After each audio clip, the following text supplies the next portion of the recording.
മനുഷ്യരോട് കാരുണ്യം കാണിക്കാൻ ദൂരമോ രാജ്യമോ പ്രശ്നമല്ല എന്ന് മനുഷ്യൻ വീണ്ടും വീണ്ടും തെളിയിച്ചുകൊണ്ടിരിക്കുകയാണ്. അതിനുള്ള ഉത്തമ ഉദാഹരണമാണ് ബ്രിട്ടനിലെ മലയാളി സഹോദരങ്ങളായ നോബിയും ജോബിയും. ബ്രിസ്റ്റോൾ, വെസ്റ്റേൺ എന്ന 2 ആശുപത്രികളിൽ കാരുണ്യ പ്രവൃത്തികൾക്കായി ഇവർ സഞ്ചരിച്ചത് 32,000 കിലോമീറ്ററുകളാണ്. ബ്രിട്ടനിൽ നിന്നും 2 മാസത്തോളം കാർ ഓടിച്ചാണ് അവർ ഇത്രയും ദൂരം സഞ്ചരിച്ച് ഇപ്പോൾ സ്വന്തം നാട്ടിൽ എത്തിയിരിക്കുന്നത്. ഇംഗ്ലീഷ് കനാൽ കുറുകെ കടക്കാൻ 1.5 മണിക്കൂർ ഫെറിയുടെ സഹായം ഉപയോഗിച്ചു എന്നതൊഴിച്ചാൽ ബാക്കി വഴികൾ അവർ യാത്ര ചെയ്തത് കാറിലാണ്.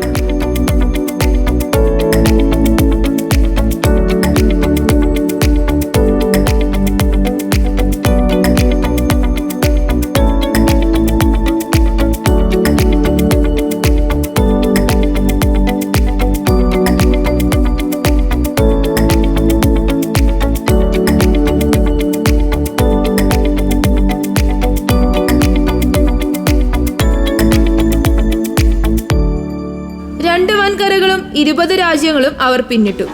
ജൂൺ 21-നായിരുന്നു ഇവർ യാത്ര ആരംഭിച്ചത്. ഫ്രാൻസിലേക്കാണ് ഇവർ ആദ്യം യാത്ര ചെയ്തത്. തുടർന്ന് Belgium, Luxembourg, Germany, Austria, Slovenia, Hungary, Romania, Serbia, Bulgaria, Turkey, Georgia, Russia, China, Nepal, Kazakhstan, Kyrgyzstan എന്നീ രാജ്യങ്ങളും അവർ പിന്നിട്ടു.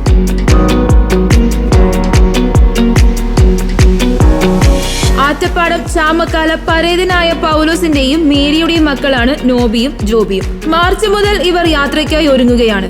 റഷ്യ, ചൈന, നേപ്പാൾ എന്നീ രാജ്യങ്ങളുടെ വിസ മാത്രമാണ് ഈ യാത്രയിൽ അവർ പ്രധാനമായും കരുതിയത്.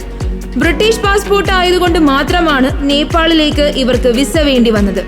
രാജേഷ് കൃഷ്ണ എന്ന മലയാളി ലണ്ടനിൽ നിന്നും കഴിഞ്ഞ വർഷം കേരളത്തിലേക്ക് ഒറ്റയ്ക്ക് കാർ ഓടിച്ചു വന്നിരുന്നു. അദ്ദേഹത്തിന്റെ ഉപദേശം സ്വീകരിച്ചാണ് ഇവർ യാത്ര ആരംഭിച്ചത്. ഈ യാത്രയ്ക്ക് 2 സ്പോൺസേഴ്സ് ആണ് ഇവരെ സഹായിക്കുന്നത്. A1 ഫർണിച്ചേഴ്സും ഡെൽറ്റ റബ്ബർ ഇമ്പോർട്ട്സുമാണ് ഇവരുടെ യാത്രയെ സ്പോൺസർ ചെയ്യുന്നത്.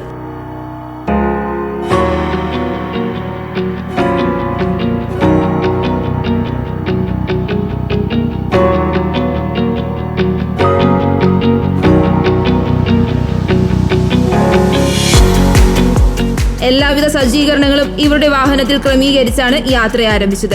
ഈ യാത്ര വഴി പൂർണ്ണമായും ചാരിറ്റിയാണ് ഇവർ ലക്ഷ്യം വയ്ക്കുന്നത്. നോബി ജോലി ചെയ്യുന്ന ഹോസ്പിറ്റലിൽ വരുന്ന വിസിറ്റേഴ്സിന്റെ വിസിറ്റിംഗ് ഫെസിലിറ്റി കൂട്ടാൻ വേണ്ടിയായിരിക്കും ഈ തുക ഉപയോഗിക്കുക.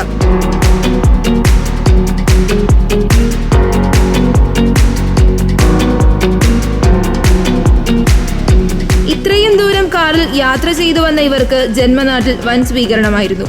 ഇരുചക്രവാഹനങ്ങളുടെ അകമ്പടിയോടെയാണ് മുരിങ്ങൂരിൽ എത്തിയത്. ആഗസ്റ്റ് 30-ന് ഇവർ UK-യിലേക്ക് മടങ്ങും.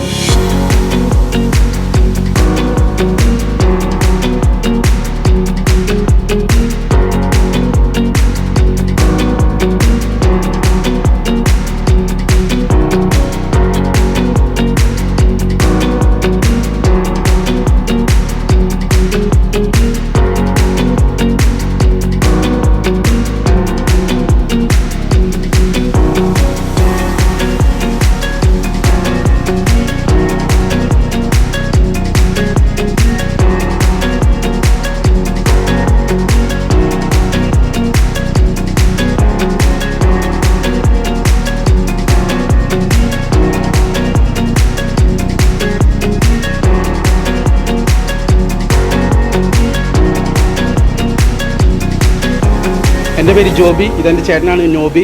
ഞങ്ങൾ ഇംഗ്ലണ്ടിൽ, ഞാൻ ഓക്സ്ഫോർഡിൽ താമസിക്കുന്നു, ചേട്ടൻ ബ്രിസ്റ്റോളിൽ താമസിക്കുന്നു. അപ്പോൾ ഞങ്ങൾ UK ടു കേരള ചാലക്കുടി ഒരു ട്രിപ്പ് പ്ലാൻ ചെയ്ത് 60 ദിവസമായിരുന്നു പ്ലാൻ ചെയ്ത്. നമ്മൾ ഒരു 45 ദിവസം കൊണ്ട് ഏതാണ്ട് ഒരു 26,000 കിലോമീറ്റർ ഓടിച്ച് ഇവിടെ നാട്ടിലെത്തി.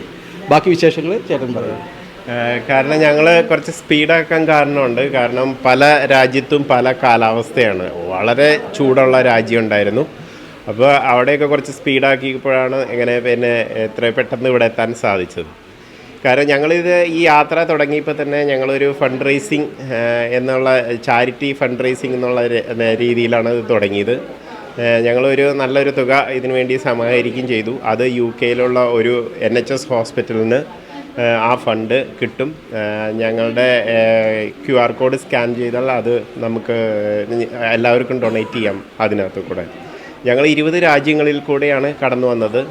ഈ 20 രാജ്യങ്ങളിലും 20 തരം കാലാവസ്ഥയായിരുന്നു. ചില രാജ്യങ്ങളിൽ തണുപ്പാണെങ്കിൽ ചിലയിടത്ത് നല്ല ചൂടായിരുന്നു. അങ്ങനെ 20 രാജ്യങ്ങളിൽ കൂടെ കടന്ന അവസാനം 20ാമത്തെ രാജ്യമായി ഇന്ത്യയിലെത്തി. ഇന്നാണ് എത്തിയത്. അപ്പോൾ ഒരുപാട് ആൾക്കാർ ഞങ്ങളെ കാണാൻ എത്തി. ഞങ്ങൾ ഒരിക്കലും പ്രതീക്ഷിച്ചില്ല ഇത്രയും നല്ലൊരു യാത്ര ഞങ്ങളെ കൊണ്ട് സാധിക്കുമെന്ന്. അങ്ങനെ ഇവിടെ എത്തിയിരിക്കുകയാണ്. ഫണ്ട് ഇപ്പോൾ ഞങ്ങൾ ജസ്റ്റ് ഗിവിങ് ഒരു പേജുണ്ട്, ഞങ്ങളുടെ UK ഹോസ്പിറ്റൽ ചാരിറ്റിയുടെ ഒരു പേജുണ്ട്. ഞങ്ങളുടെ ഈ UK ടു ഇന്ത്യ ഡ്രൈവ് എന്നുള്ള ഒരു പേജുണ്ട്. അതിലാണ് എല്ലാവരും ഡൊണേറ്റ് ചെയ്യുന്നത്. ആ ഡൊണേഷൻ എല്ലാം നേരെ UK ഹോസ്പിറ്റൽ ചാരിറ്റിക്കാണ്. അപ്പോൾ ഇതാണ് ഞങ്ങളുടെ hospital charity, Bristol and western hospital charity. ഇത് ഗൂഗിളിൽ സെർച്ച് ചെയ്താലും നിങ്ങൾക്ക് കാണാൻ പറ്റും. അല്ലെന്നുണ്ടെങ്കിൽ ഞങ്ങളുടെ വണ്ടിയിലുള്ള QR കോഡ് വണ്ടിയിലെ ലേബൽ ചെയ്തേക്കുന്ന QR കോഡ് സ്കാൻ ചെയ്താൽ ഡൊണേറ്റ് ചെയ്യാൻ പറ്റും. ഈ ഫണ്ടിൽ ഞങ്ങൾക്ക് യാതൊരു ആക്സസ്സും ഇല്ല. എല്ലാം ഡയറക്റ്റ് ഹോസ്പിറ്റൽ ഫണ്ടിലേക്കാണ് പോണത്. നമ്മൾ ഒരു UK-യിൽ താമസിക്കുമ്പം അവിടുത്തെ ഒരു സോഷ്യൽ ഇൻറ്റഗ്രിറ്റിക്ക് വേണ്ടിയിട്ട് നമ്മൾ ചെയ്യുന്ന ഒരു ചാരിറ്റബിൾ ഫണ്ടിങ് ആണ് ഇത്. കാരണം ഞങ്ങൾ അവിടെയാണ് താമസിക്കുന്നത്, ഞങ്ങളുടെ എല്ലാ കാര്യങ്ങളും അവിടെയാണ്. അതായത് ഞങ്ങൾ വർഷത്തിൽ 1 മാസമൊക്കെയാണ് വീട്ടിൽ ഇങ്ങോട്ട് നാട്ടിലേക്ക് വരാറുള്ളൂ.